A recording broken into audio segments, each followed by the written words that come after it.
महाभारत की महान कहानी में हम अर्जुन जैसे बड़े बड़े योद्धाओं को तो जानते ही हैं, जो कमाल के तीरंदाज थे। भीम, जिनमें 10,000 हाथियों की ताकत थी, और भीष्म पितामह, जिन्हें कोई हरा नहीं सकता था। लेकिन अगर मैं आपसे कहूं कि एक ऐसा भी योद्धा था जो पूरी लड़ाई को सिर्फ 1 मिनट में खत्म कर सकता था, एक ऐसा योद्धा जिसका नाम कुरुक्षेत्र की लड़ाई में हमेशा के लिए अमर हो गया। ये कहानी है उस गुमनाम हीरो की, उस सबसे तगड़े योद्धा की। ये कहानी है बर्बरीक की। नमस्ते दोस्तों, आज हम टाइम में पीछे जाकर उस योद्धा की कहानी जानेंगे जिसके पास महाभारत की किस्मत पलटने की ताकत थी। एक ऐसा योद्धा जिसकी कहानी त्याग, भक्ति, जबरदस्त शौर्य और समझदारी का सबूत है। बर्बरीक की कहानी को समझने के लिए हमें पहले उनके बारे में जानना होगा। वो कोई आम इंसान नहीं थे। बर्बरीक पांडव भीम के पोते और उनके शक्तिशाली बेटे घटोत्कच के बेटे थे। उनके पैदा होने से ही यह साफ था कि वो कुछ बड़ा करने के लिए पैदा हुए हैं। उनकी मां मौरवी, जो खुद एक योद्धा राजकुमारी थी, उन्होंने बर्बरीक को बचपन से ही धर्म और लड़ाई के सारे हुनर सिखाए थे। लेकिन बर्बरीक की असली और सबसे बड़ी ताकत का राज था उनकी भगवान शिव के लिए की गई कठोर तपस्या और भक्ति। उनकी पक्की भक्ति से खुश होकर महादेव ने उन्हें एक ऐसा वरदान दिया जिससे उन्हें कोई हरा नहीं सकता था, और वो थे 3 अचूक बाण। ये कोई ऐसे वैसे तीर नहीं थे। पहले तीर में वो ताकत थी कि वो उन सब चीजों पर निशान लगा दे जिन्हें बर्बरीक खत्म करना चाहते थे। दूसरा तीर उन सब पर निशान लगा सकता था जिन्हें वो बचाना चाहते थे, और तीसरा, जो सबसे खतरनाक था, वो हर निशान लगी चीज को ढूंढकर तबाह कर देता और फिर वापस उनके पास आ जाता। इन तीनों तीरों से बर्बरीक किसी भी सेना को, चाहे वो कितनी भी बड़ी क्यों ना हो, पल भर में खत्म कर सकते थे। लेकिन इस जबरदस्त ताकत के साथ एक बहुत बड़ा उसूल भी जुड़ा था, एक वादा जो उन्होंने अपने गुरु को दिया था कि वो हमेशा कमजोर पक्ष की तरफ से लड़ेंगे। जैसे ही कुरुक्षेत्र की लड़ाई का बिगुल पूरे देश में बचा, बर्बरीक, जो अब एक बहुत ताकतवर योद्धा बन चुके थे, अपने नीले घोड़े पर सवार होकर लड़ाई के मैदान की तरफ निकल पड़े। वो अपना वादा पूरा करने के लिए तैयार थे।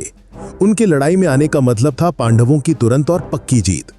लेकिन सब कुछ जानने वाले भगवान कृष्ण, जो अर्जुन के सारथी थे, जानते थे कि अगर बर्बरीक ने हिस्सा लिया तो इसका अंजाम कितना बुरा होगा। कृष्ण ने एक साधु ब्राह्मण का भेष बनाया और बर्बरीक को रास्ते में रोक लिया। उन्होंने उस नौजवान योद्धा से उसके इरादे और उसके 3 तीरों की शक्ति के बारे में पूछा। अपने पूरे आत्मविश्वास के साथ बर्बरीक ने कहा कि वो 1 मिनट में लड़ाई खत्म कर सकते हैं। इस बात से प्रभावित होकर और योद्धा के दावे को परखने के लिए उस ब्राह्मण ने उन्हें एक चैलेंज दिया। नौजवान योद्धा, अगर तुम्हारे तीर सच में इतने ही ताकतवर हैं जैसा तुम कह रहे हो, तो क्या तुम इस पेड़ के हर एक पत्ते को सिर्फ 1 तीर से भेद सकते हो? बर्बरीक ने मुस्कुराते हुए चैलेंज मान लिया। जैसे ही उन्होंने अपने खास तीर को चलाने के लिए आंखें बंद की, भगवान कृष्ण ने फुर्ती से एक पत्ता तोड़कर अपने पैर के नीचे छिपा लिया। बर्बरीक ने अपना पहला तीर छोड़ दिया।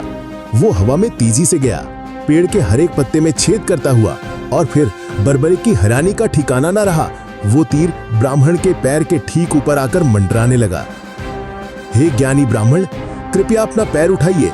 उसके नीचे एक पत्ता है जिसे मेरे तीर को अपना काम पूरा करने के लिए भेदना जरूरी है। उसी पल बर्बरीक समझ गए कि वो किसी आम इंसान के सामने नहीं खड़े हैं। उन्होंने अपना सिर झुकाया और ब्राह्मण से अपने असली रूप में आने को कहा। तब भगवान कृष्ण अपने दिव्य तेज के साथ उनके सामने प्रकट हुए। तब भगवान कृष्ण ने समझाया कि उनका जो वादा है उसमें कितनी बड़ी दुविधा है। अगर वो पांडवों के लिए लड़ेंगे तो पांडवों का पक्ष स्ट्रांग हो जाएगा, और उनका वादे के मुताबिक उन्हें पक्ष बदलकर कौरवों की तरफ जाना पड़ेगा। इससे एक ऐसी तबाही शुरू हो जाती जिसमें दोनों सेनाएं खत्म हो जाती और सिर्फ बर्बरीक जिंदा बचते। लड़ाई का जो असली मकसद था, यानी धर्म की स्थापना, वो पूरा ही नहीं होता। इस गहरी उलझन और भगवान के ज्ञान को समझकर बर्बरीक जान गए कि उन्हें क्या करना है। सबकी भलाई के लिए, धर्म को बचाने के लिए, सबसे महान योद्धा को सबसे बड़ा त्याग देना था। इस महाविनाश को रोकने के लिए बर्बरीक, मैं तुमसे सबसे बड़ा दान मांगता हूं, एक शीश दान, तुम्हारे सिर का दान। बिना एक पल सोचे बर्बरीक, जो बहादुरी और भक्ति की मिसाल थे, मान गए। उनकी बस एक आखिरी इच्छा थी कि वो पूरी लड़ाई देखना चाहते हैं। भगवान कृष्ण उनके निस्वार्थ कुर्बानी से बहुत प्रभावित हुए और उनकी इच्छा पूरी की। उन्होंने बर्बरीक के कटे सिर को एक पहाड़ी की चोटी पर रख दिया, जहां से पूरा कुरुक्षेत्र का मैदान दिखता था। और वहीं से उन्होंने उस महान युद्ध का हर एक पल देखा। लड़ाई के बाद जब पांडव आपस में बहस कर रहे थे कि असली जीत किसकी वजह से हुई थी, तब बर्बरिक के सिर ने आखिरी गवाही दी। उन्होंने बताया कि जीत किसी एक योद्धा की नहीं, बल्कि भगवान कृष्ण की मौजूदगी और उनके सुदर्शन चक्र की वजह से हुई थी, जिसने धर्म की जीत को पक्का किया था। भगवान कृष्ण ने बर्बरिक को आशीर्वाद दिया और कहा कि कलयुग में उनकी पूजा उन्हीं के नाम श्याम से होगी। आज लाखों लोग राजस्थान में खाटू श्याम जी के मंदिर में उन्हीं योद्धा का आशीर्वाद लेने आते हैं, जिन्होंने धर्म के लिए सबसे बड़ा त्याग किया। बर्बरिक की कहानी हमें एक बहुत बड़ी बात सिखाती है कि असली हीरोगिरी हमेशा अपनी ताकत दिखाने में नहीं होती, बल्कि इस समझदारी में होती है कि उसे कब काबू में रखना है। ये हमें धर्म के पक्के रास्ते के बारे में सिखाती है। एक योद्धा जो महाभारत का एकमात्र विजेता हो सकता था, उसने चुपचाप और बिना किसी स्वार्थ के उसका साक्षी बनना चुना और अपने आत्म बलिदान से धर्म की वास्तविक जीत को पक्का किया। अगर आपको वीडियो पसंद आई तो प्लीज लाइक, शेयर और सब्सक्राइब करें।